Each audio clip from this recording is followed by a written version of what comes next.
మొక్కలన్నిట్లో ఈజీగా పెంచుకోగలిగే మొక్క ఏది అంటే వంకాయ అనే చెప్పొచ్చు. ఒక్కసారి కొన్ని విత్తనాలను వేసి దాన్ని మొక్కలుగా చేసుకొని ఓ 5-6 మొక్కలు ఇంట్లో పెట్టుకున్నా కానీ చాలు. వీక్లీ 1 ఆర్ 2 టైమ్స్ మనకి కూరకు వచ్చేస్తాయి.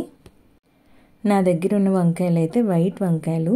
వీటికి పుచ్చి వచ్చే ఛాన్స్ కూడాను చాలా తక్కువగా ఉంటుంది అండ్ గుత్తులు గుత్తులుగా కూడాను కాస్తాయి. ఒక్కసారి ఫ్లవరింగ్ స్టార్ట్ అయిందంటే చాలు, అది 3 months వరకు అయినా కానీ అలాగ కాస్తూనే ఉంటుంది. చూసారా ఒక్క మొక్కకే ఎన్ని వంకాయలు వచ్చాయో. నేల పైన డ్రై అయిందా లేదా అన్నది చూసుకుంటూ, పైన డ్రై అయితేనే వాటరింగ్ చేసుకుంటూ ఉండాలి. అంటే 2 daysకి ఒకసారి ఆర్ 3 daysకి ఒకసారి వాటరింగ్ చేసుకున్నా కానీ సరిపోతుంది. నేనైతే బయట కొన్ని ఎరువులు కూడాను ఏమీ వాడను. ఇంట్లో వాడిన వెజిటబుల్స్ తొక్కలు ఉంటాయి కదా, వాటినే వాటర్లో 2 or 3 days సోక్ చేసి వేసుకుంటే అవే మంచి ఎంజైమ్గా పనిచేస్తాయి.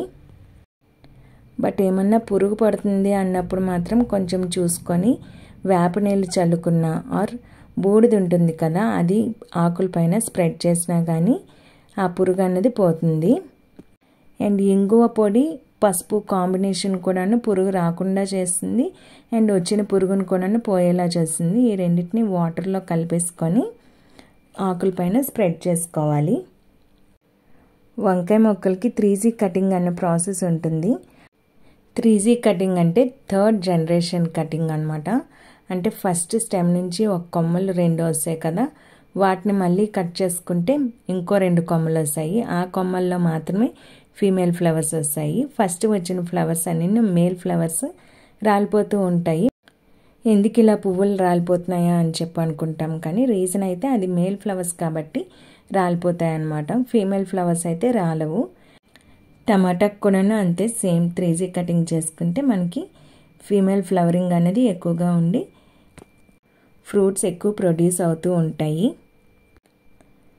నాకైతే వీక్లీ 2 times అయినా కానీ ఈ వంకాయలు టమాటాలు కూరకి సరిపోతూ ఉంటాయి అన్నమాట. ఇది విత్తనాల కోసం వదిలేసిన వంకాయ. సో ఇలా అయింది.